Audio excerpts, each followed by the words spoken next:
দেশে যে অরাজক একটা পরিস্থিতি বিরাজ করছে সেটার প্রতিবাদে আমরা এখানে জড়ো হয়েছে। আপনারা দেখবেন যে খুন ডাকাতি চুরি থেকে শুরু করে মানে ধর্ষণকাণ্ড পর্যন্ত এখানে ঘটে যাচ্ছে এবং বিগত আপনারা দেখবেন যে 48 আওয়ার্সে 17 থেকে 18টা ধর্ষণকাণ্ড শুধুমাত্র রিপোর্ট হয়েছে এবং অ্যাকচুয়াল যেই সংখ্যাটা সেটা আরও বেশি আমরা আশঙ্কা করছি। তো এই জায়গা থেকে আমরা এই যে মানে অভ্যুত্থানের পরবর্তী সময়ে যারা দায়িত্বে ছিলেন, দায়িত্ব নিলেন, তাহলে মানে ওনারা যে ওনাদের দায়িত্ব পালনে মানে দেশের স্থিতিশীলতা মানে রক্ষা করার জায়গা থেকে যে ওনারা মানে ব্যর্থ হয়েছেন, সেই জায়গা থেকে আমরা এই সময়ে এসে স্বরাষ্ট্র উপদেষ্টার পদত্যাগ দাবি করছি এবং এই সময়ে ঘটে যাওয়া সকল ধর্ষণকাণ্ডের আমরা সুষ্ঠু তদন্ত এবং বিচারের দাবিতে এখানে জড়ো হয়েছি। একটা নোংরা পরিস্থিতি সেটা আপনারা দেখতে পাচ্ছেন।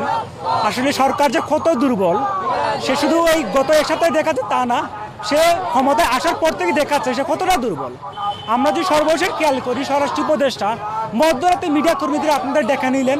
এখন একটি স্বরাষ্ট্র উপদেষ্টা ডেকে নিয়ে যে ধরনের সন্তোষজনক বক্তব্য রাখবে সেটা রাখতে পারেননি, পুরোটাই পারেননি। বরং তিনি যে কথাগুলো বললেন, দুই একটা বিচ্ছিন্ন ঘটনা দুই একটা ঘটেছে এরকম বলতেছেন। 48 ঘন্টায় ঘটনা ঘটেছে 17টা। আমরা যদি খেয়াল করে দিই, প্রথম থেকে আসছে যে মাস দেড়েকের মধ্যে 259টা ঘটেছে, তাহলে দুই একটা ঘটনা কীভাবে হয়? এবং পুলিশ প্রশাসনকে তিনি যে আহ্বান জানাচ্ছেন, 400 ঘন্টা আসলে এর প্রতিফলনটা কি? এখন অবধি আমরা কোনো একটা ঘটনা শুনিনি, একটা খবরও আসেনি যে অমুক দর্শককে ধরতে পেরেছে।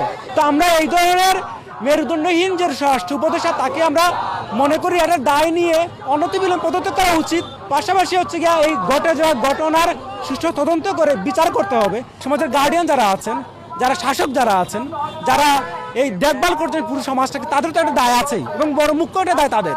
যার ফলে সেই দায়টা যেহেতু পারছেন না আমাদের রাষ্ট্র ক্ষমতায় যারা আছেন, বিশেষ করে স্বরাষ্ট্র উপদেষ্টা, তার অনতিবিলম্বে পদত্যাগ করা উচিত, সেই দাবি আমরা করছি।